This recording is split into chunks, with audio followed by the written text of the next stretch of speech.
Hi, this is Peter Bolano, and I want to do a quick tutorial on King of My Heart this morning.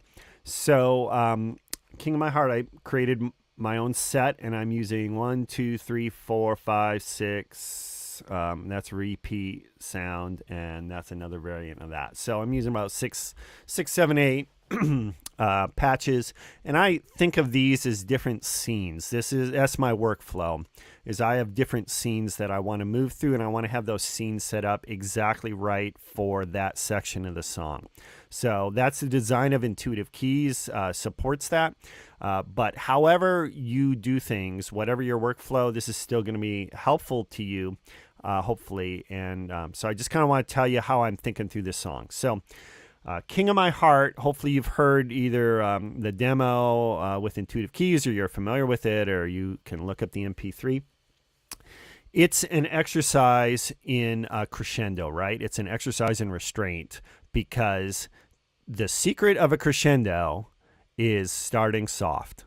All right, that's the secret. If you hit a crescendo really hard, there's nowhere for you to go. So again, crescendo meaning we're getting louder, right? And this song is you hear it in the multi-tracks walkthrough. Build it up, get louder, and you get that a couple times, and you're like, really?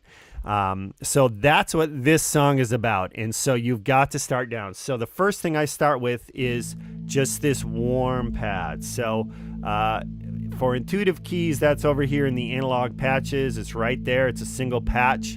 And you see it's an alias right here by that little green designation. So you can just copy that into a new set. And that's how you're going to get that. All right. And you can mod wheel if you need to build it up a little bit. That's how we're starting out, is with that warm pad. And then we move to the piano. So for the piano, I don't need to set up a different patch, a different scene. Your machine, your template might kind of think more that way. All I got to do is push this button here, and I want to use the giant. So I want to use the giant and set all the way back. All right,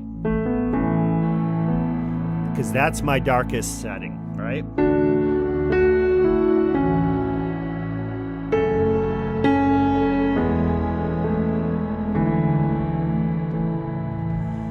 And what you hear is, so I've got some compression on it and some dense verb, and I threw a shimmer on. And a shimmer is not in the original recording, and I don't think the pad really continues either, but I like the pad.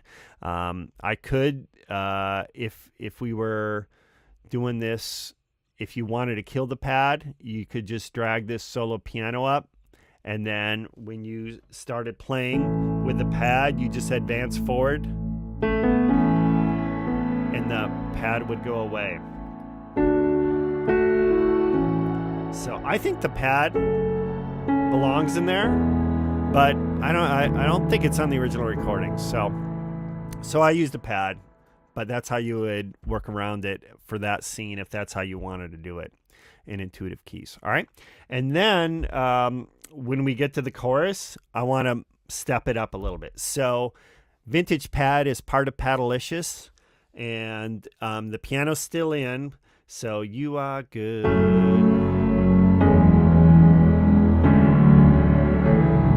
But you hear there's a little bit more movement, and what I did was, over here in digital patches, there's this little sound hovering over water here, and I liked that. I thought that added a little bit more kind of, I don't know, positive energy vibe to just the Padalicious pad.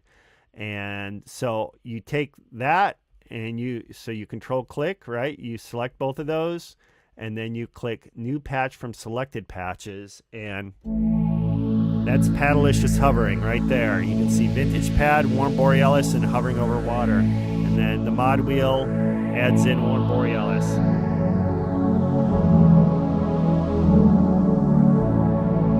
So I think that's a really great combination, actually, and this song kind of forced me to think about that one. So I will probably include that in future versions. So we're still playing in verse 1. We're still playing with the piano, right? You are good. Oh, mod wheel back, probably. let me talk about the piano I'm using too. So I'm using the Giant here, right? And what I've got is my mod wheel mapped to the tone control here. So you can see about where the tone control is. So I love that. I love the Giant when it's dark. It does a great job of being bright, but it's so moody when it's dark. And so that's why I chose the Giant over Waves Grand Rhapsody or Piano 162. I think the other option would be the stock Yamaha. That would be the other one I would use. Let's listen to that real quick. Yeah, that's totally doable. You are good. That's totally doable.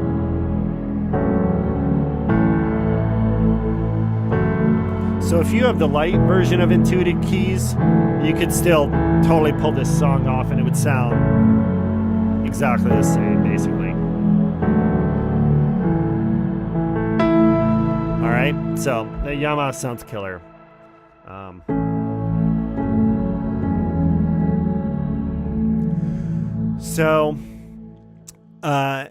Okay, then we come back to verse 2, all right? So what happens in verse 2? Well, so I think the rookie mistake would be playing piano straight through this song.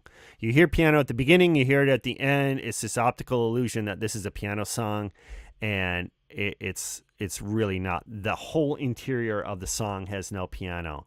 So when I come back to verse 2, I stick with this pedalicious hovering, but then I just kill the piano. I just lift the piano. So that's another scene. Let the king.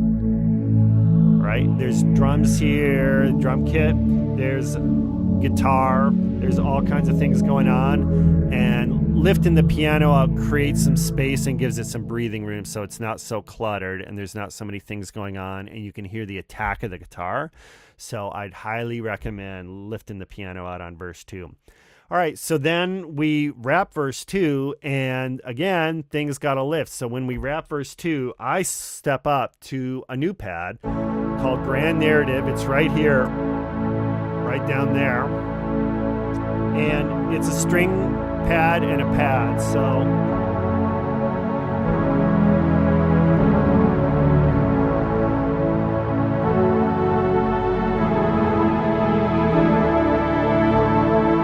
So depending what happens, how the vocals are responding and reacting, and who's leading, and how much pipes they have, right?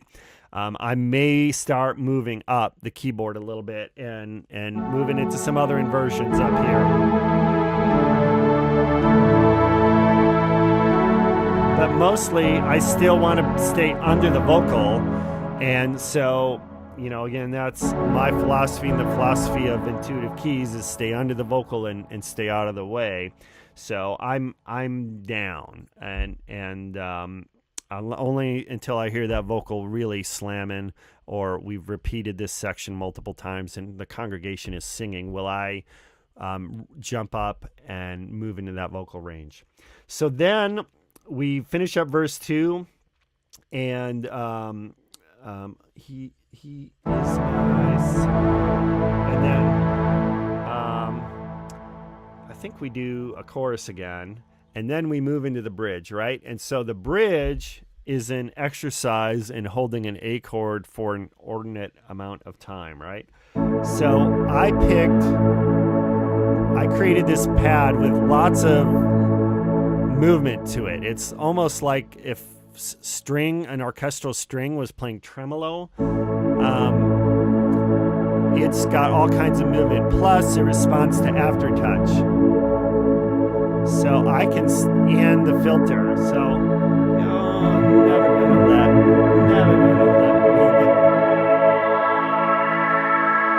let. So I got all kinds of range to subtly build this thing up, right? Then I think the multi-tracks tells you, hey, step it up again. So I moved to this synth, and this synth, so Archangel Pad, it's right here in the combinations. You can just bring that forward if you have Intuitive Keys or Intuitive Keys Lite. And so that's got Warm Blast and Hypostatic Union right there. And then you move to Redshifted Universe, and that's got this synth called Massive Space and Hypostatic Union. So that just kind of builds it up again. All right, we're still building on the bridge, and then we get this walk up, right?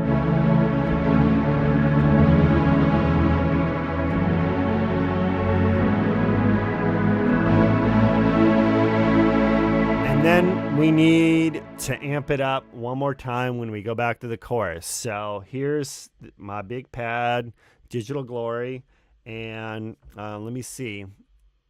Okay, and what you'll see is some of these sounds, I've got the mod wheel position saved. So when I move to Digital Glory, that's part of my prep. So I copied this up from down here, right? So down here, it's an alias, and I move it up here, and I find the mod wheel where I want it to be when I hit the chorus, so that it goes, when you are good.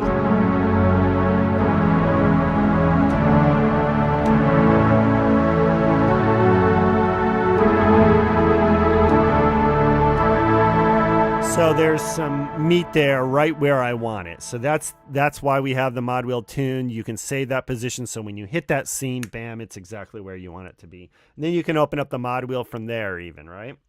Move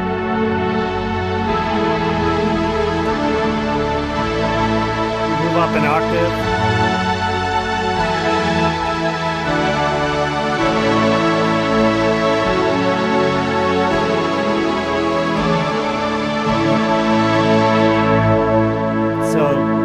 As you build into the bridge actually will build down when we repeat that after the chorus. Because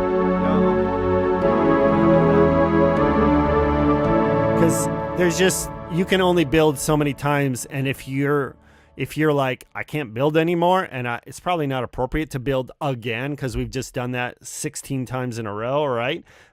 Build down so that every time, every section, things are moving either up or down. You should always know every section, am I moving up? Am I building up? Am I building down? So I build down on bridge 2. I pull the mod wheel back. And then on our way out, we're back to Paddleicious and Hovering and the piano.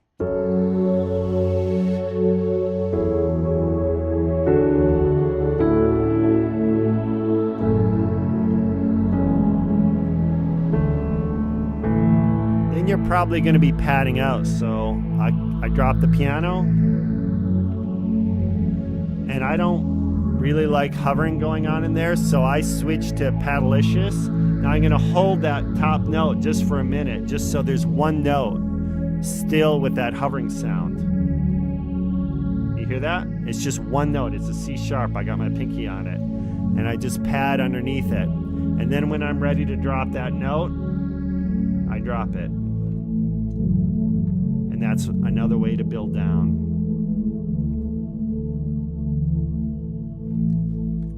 All right. So that's how I approach this tune. I hope that was helpful. If you got Intuitive Keys, I hope you understand a little bit the workflow and the how I use this tool to arrange music live, real time, how I play it, and how I do my prep. I don't just pick one sound. King of My Heart is not by any means a difficult song. There's not that much going on here from a synth perspective. But doing this prep and having these sounds set up make a big difference rather than just playing piano straight through, big time rookie mistake, or just playing the same pad straight through. I think we could do a lot better work than that. So, all right. Thanks so much for listening. Take it easy.